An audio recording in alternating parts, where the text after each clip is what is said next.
ॐ अष्टलक्ष्मी स्तोत्रम्।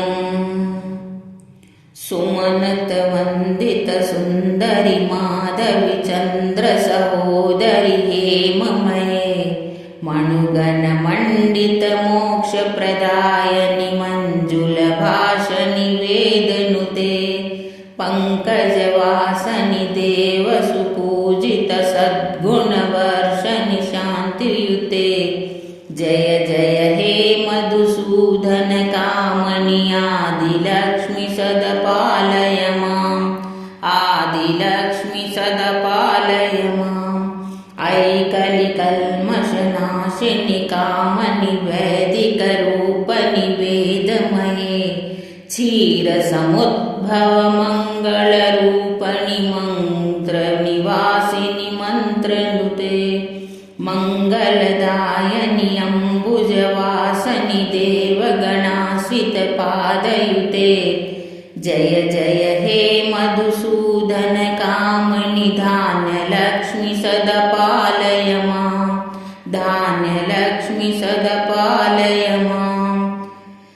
जय वरवर्णिवि वैष्णवि भार्गवि मन्त्रस्वरूपणि मन्त्रमते सुरगणपूजित शीघ्रफलप्रद ज्ञानविकासनि शास्त्रनुते भवभयहारिणि पापविमोचनि साधुजनाश्रितपादयुते। जय जय हे मधुसूदन कामनि धैर्यलक्ष्मी सदपालय माम् धैर्यलक्ष्मी सदपालय माम्। जय जय दुर्गतिनाशनि कामनि सर्वफलप्रद शास्त्रमये रथगजतुरङ्गपदादि समावृत परिजनमण्डित लोकनुते हरिहर ब्रह्म सुपूजित सेवित ताप निवारणि पादयुते। जय जय हे मधुसूदन कामनि गजलक्ष्मी सदपालय माम् गजलक्ष्मी सदपालय माम्। आदिखड्वाहिनि मोहनि चक्रनि रागविवर्धनि ज्ञानमये गुणगणवारिधि लोकहितैषिणि स्वरस्रप्रसूषित गाननुते सकल सुरासुरदेव मुनीश्वर मानव वन्दित पादयुते। जय जय हे मधुसूदन कामनि सन्तानलक्ष्मी सदपालय माम् सन्तानलक्ष्मी सदपालय माम्।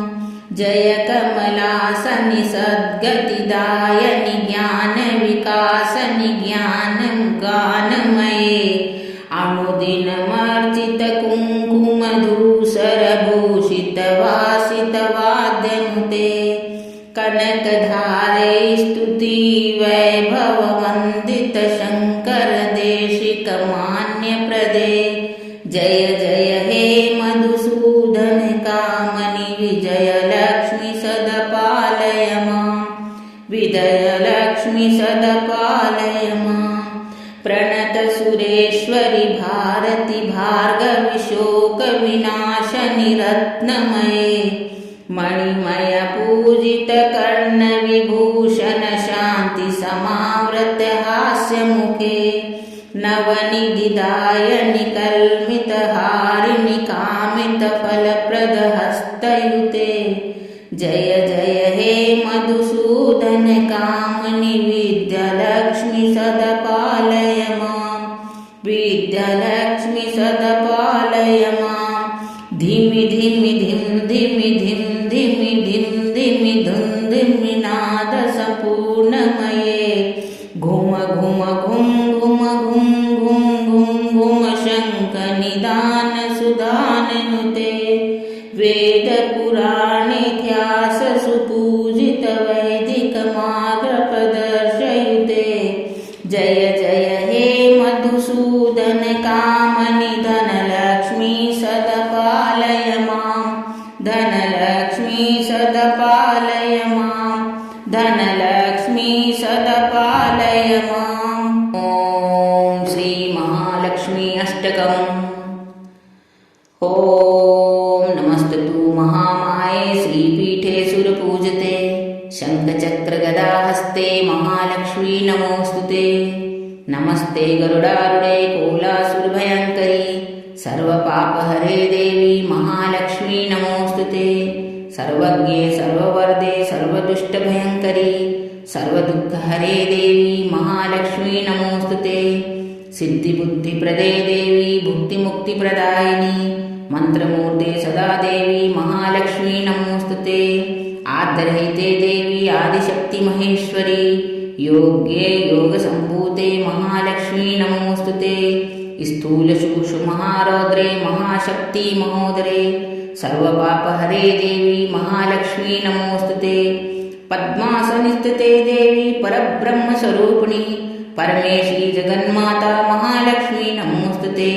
श्वेतांबरधरे देवी नानालङ्कारभूषिते जगत्स्थिते जगन्माता महालक्ष्मी नमोऽस्तुते।